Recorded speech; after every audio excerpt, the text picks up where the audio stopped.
Buenas tardes, mi nombre es López Fernanda, soy estudiante de Ingeniería en Producción Agropecuaria de primer año de la Universidad Provincial de Laguna Blanca. Me encuentro aquí en las instalaciones de Ecopez para hacer una entrevista al productor, ingeniero y diputado Jorge Román. ¿Cómo empezó su emprendimiento de peces? Bueno, hace más de 20 años. En realidad, nosotros pertenecíamos a la cultura algodonera. Hacíamos mucho algodón, pero este cultivo fue cayendo cada vez más en su posibilidad de renta. Se fue trasladando el cultivo por cuestiones de ajuste tecnológico a la zona más cercana, donde hay mayor seguridad. Y quedamos sin razón de actividad y empezamos a buscar las alternativas. Justo en ese tiempo también nosotros hacíamos hortaliza bajo cubierta. Sí. Y nuestro desempeño en esa tarea era exitosa, que tuvimos la visita, para copiar lo que hacíamos, de unos productores de Toledo, Brasil, que está ahí cerquita de la represa de Itaipú. Y entre los que vinieron había venido justamente un ingeniero en peces. Y empezó a hablar de la piscicultura, de la importancia que es, y de que esta zona era lo más adecuado a su juicio para hacer piscicultura. Nos invitó, nos fuimos y en realidad vimos, ellos tienen los lugares muy serranos. Y entonces no podía hacer extensiones de pileta porque eran en los valles, en los poquititos que hay. Aparte, la zona de valle eran los más fértiles para otras actividades. Entonces, esto, lo que decía el ingeniero, significaba mucha ventaja. Primero, porque tiene una extensión muy llana. Entonces, no es tan difícil hacer las piletas con los bordes. Después también hablábamos de la presencia de un sol fuerte, permanente, que entra en profundidad en el agua para generar aquello de el alimento para peces a partir de la vida que da la fotosíntesis en los microorganismos, sobre todo en los fitoplancton, donde se inicia la cadena. Después viene el zooplancton y todo eso finalmente es aprovechado por el pacú después. Y después también tenemos el viento norte, bueno, hoy el sur, pero que sopla, besa, digamos así, se desliza sobre el agua y va incorporando oxígeno, que es otro elemento muy necesario. Bueno, nos convencieron, nos ayudaron incluso, porque no es fácil en una tarea así. Llegar a donde llegamos realmente fue muy importante, porque no es solamente la actividad en sí ni la presencia nuestra en el mercado y con pescado, sino lo que sabemos y lo que hemos difundido incluso para poder hacer que esta actividad signifique rentabilidad. Hoy, qué sé yo, estamos con un laboratorio donde podemos reproducir con éxito el 90% de los huevos que emite una hembra. Que si sacamos número, una hembra de 4 kilos produce 450 gramos de huevo. Y eso es 450.000 huevos.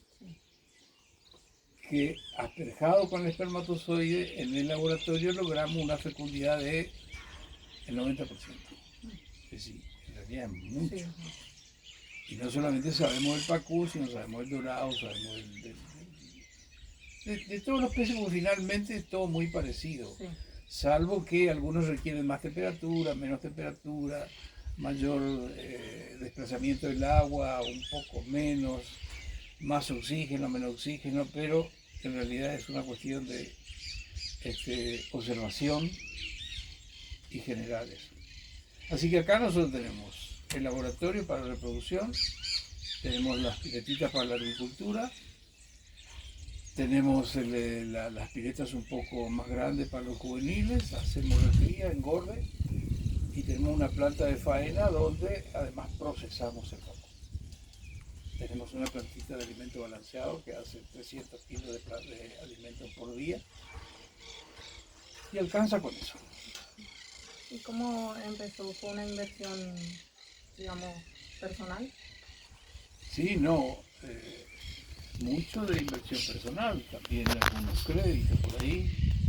En realidad nos habíamos asociado con otras dos personas, entre ellos lo más importante es citarlo el ingeniero Bromedida, que era el más tosudo en toda esto, en la investigación. Capaz que sin él no hubiéramos llegado a estos niveles de conocimiento. Me parece que lo más grande y lo fundamental es lo que llegamos a saber. Sí. Y pues, lamentablemente ya murió, pero dejó su legado. Es decir, seguramente sabemos el 90% de lo que él sabía, pero con eso nos alcanza para responder cualquier tipo de actividad. O sea, es prácticamente lo que sabemos sirve para dedicarnos a la actividad de cría de peces y poder decirle a cualquiera lo que habría que hacer para este emprendimiento. ¿Y qué métodos de filtración para el agua usan para que se mantenga limpia? No, en realidad solamente la parte delicada de eso, que es filtración, que es nivel de oxígeno, que es velocidad de escurrimiento, ese es el laboratorio, ¿no?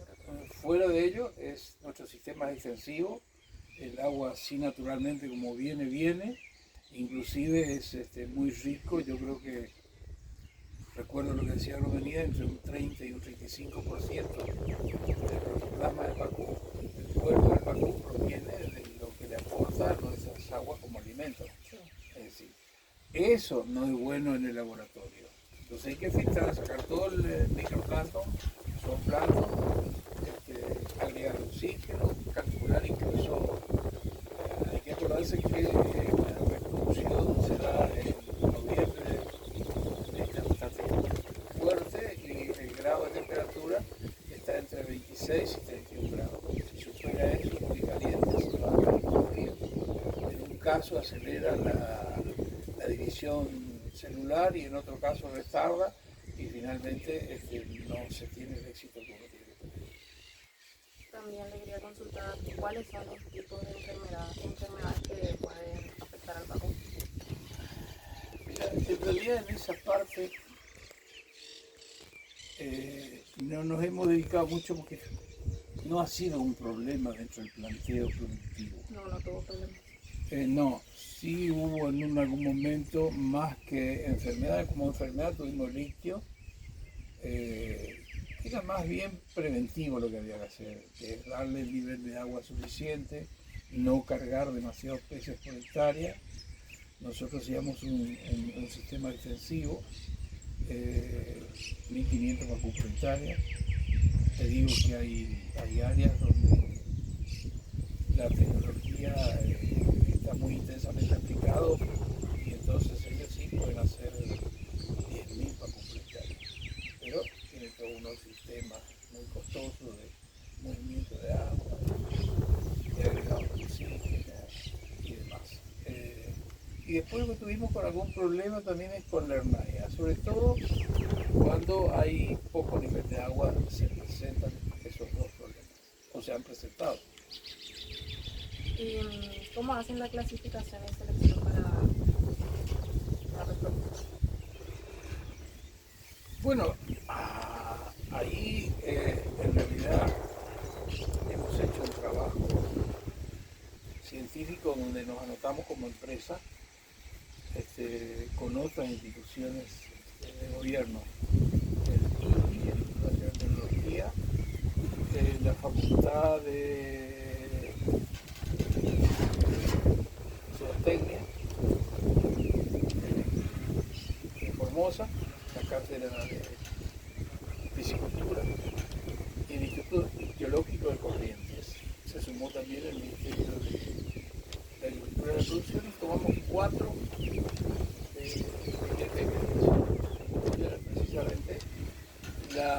selección de reproductores machos y hembras. ¿No? Ese fue un trabajo espectacular porque incluimos no solamente la tecnología genética, sino también la tecnología digital para identificar los peces. Le ponían los técnicos, en realidad nosotros colaboramos en todo, en la observación, toma de datos, toda la logística, pero habían científicos que le inyectaban de manera intramuscular el chip y entonces lograban identificar. Si le ponían un número 152, se llama Fernanda, porque era una hembra y qué sé yo, todo el registro completo, ¿no? La trazabilidad plena, y le sacaban también un pedacito de parte de su tejido, generalmente de la aleta, y hacían un estudio del ADN. Lo mismo hacían con el macho, y creo que habrán identificado más o menos 80 reproductores. Y a partir de ahí, ya la progenie podía identificar, porque los chiquitos que nacían llevaban, y incluso hacían varias pruebas. Le inyectaban alguna enfermedad o le daban determinado alimento y medían la conversión. Es decir, así fueron buscando cualidades, características que eran beneficiosas por la resistencia a la enfermedad o por el poder de conversión o por, qué sé yo, la textura o por lo que fuera. ¿No? Y fueron clasificando los padres que mejor protegen iban dando. Y así tuvimos aquí, tenemos unos 160 ejemplares, pero surgido de ahí. En realidad el proyecto ha sido muy interesante, que debería haber continuado, pero quedó trunco. Pero sí logramos tener reproductores machos y hembras surgidos de ese proceso de investigación. Antes de eso era pegar la redada y decir qué lindo creció más que todo el resto, qué hermoso color, apartarlo. Es como hace un ganadero para elegir un toro en su rodeo general, ¿no? Llegamos realmente acá nosotros a hacer una suerte de, ¿cómo se llama lo que hacen los ganaderos? Caballo.